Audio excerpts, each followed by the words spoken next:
Dead Island is probably one of my favourite games of all time, and while the actual game was a huge departure from what the debut trailer had us think, there was truly something special about navigating through a tropical island paradise overrun by the undead.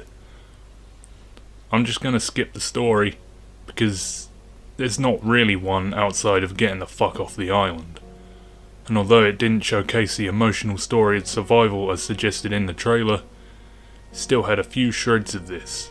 Minor details that almost hit that mark. Like the suicide enemy types, if you listen closely, they are actually pleading for help.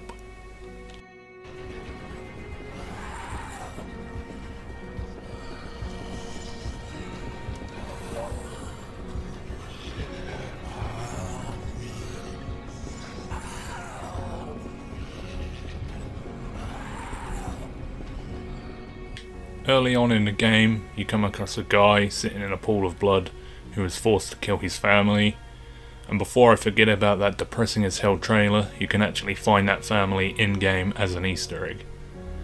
Apart from them, the main sources of emotion will be the soundtrack, and it's an excellent soundtrack. I definitely recommend checking that out. The gameplay is honestly clunky as hell and hasn't aged too well at all. Everything just feels so heavy. Sometimes it feels like your attacks don't stagger or even do damage to enemies. That's kind of a problem when you're being overrun.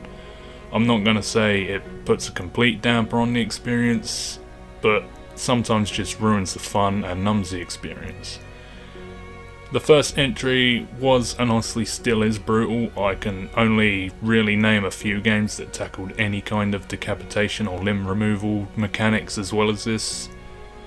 The island honestly just looked beautiful and still kinda does if you're playing the remastered versions on PS4 or Xbox One.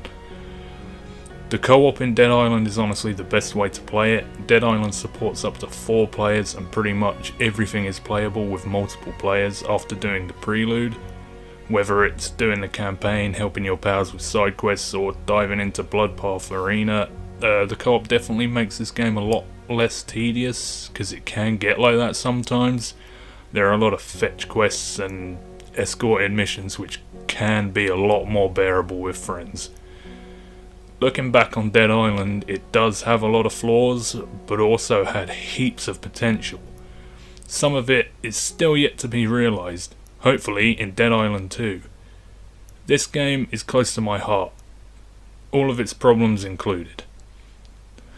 I felt like I should give it a rating, but instead I'm just going to say I really love this game, and if you're looking for a clunky, brutal zombie game with an awesome soundtrack and a beautiful world to explore with your friends, and still haven't checked out Dead Island, I definitely recommend it. And honestly, these games are always on sale, pretty much every platform, so it won't set you back much. Dead Island Riptide, however, is basically more of the same. And honestly, I know that's the point of most sequels. I mean, Call of Duty has been playing the same note for like 15 years now, and that franchise still makes shed loads.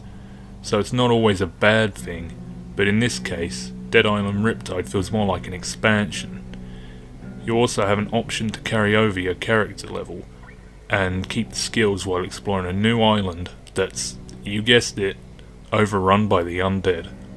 The gameplay overall feels slightly smoother, but honestly it's barely noticeable, and it does come with a few new abilities, like you pretty much have the option to just Mario jump on enemies and instant kill the weak ones. Anyway, there's not really much to say about this, so moving on. Escape Dead Island was a spin-off released in 2014 that was meant to bridge the gap between Riptide and 2. Since now it's 2021, and there's still no Dead Island 2, I'm guessing this isn't the case anymore. The cel-shaded visuals made the game look slightly nice. It's honestly a decent game, just don't expect a masterpiece. But again, if you want to try this game, pretty sure you can pick it up dirt cheap on PS3 and Xbox 360. Not too sure on the PC price though. Now we are going to be stepping into the weirder territory of the franchise. Dead Island Retro Revenge is a side-scrolling minigame that launched as part of the Definitive Collection. or if you really didn't want the others, it was available as a standalone. And honestly, it's fine. I mean, it's slightly unnecessary, but when getting it bundled with the original and Riptide, it's a nice bonus, and it will always be an option if you have a bit of time to kill. Outside of that, it's definitely not winning any awards.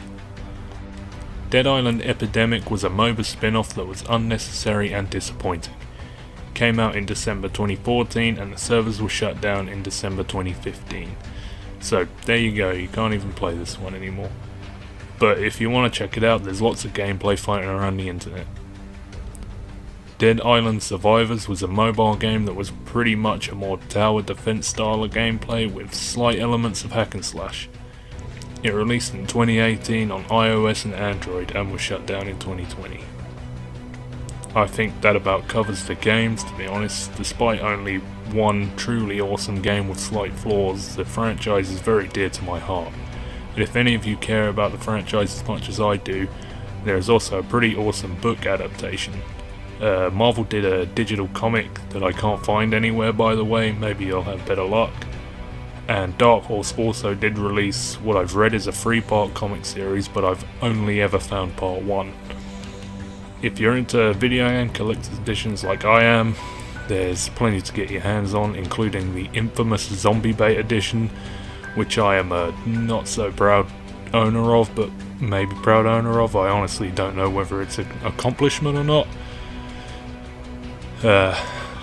What else? Dead Island 2 is still coming out apparently. That keeps getting teased, and it would honestly make my day when I finally get my sweaty gamer hands on that game.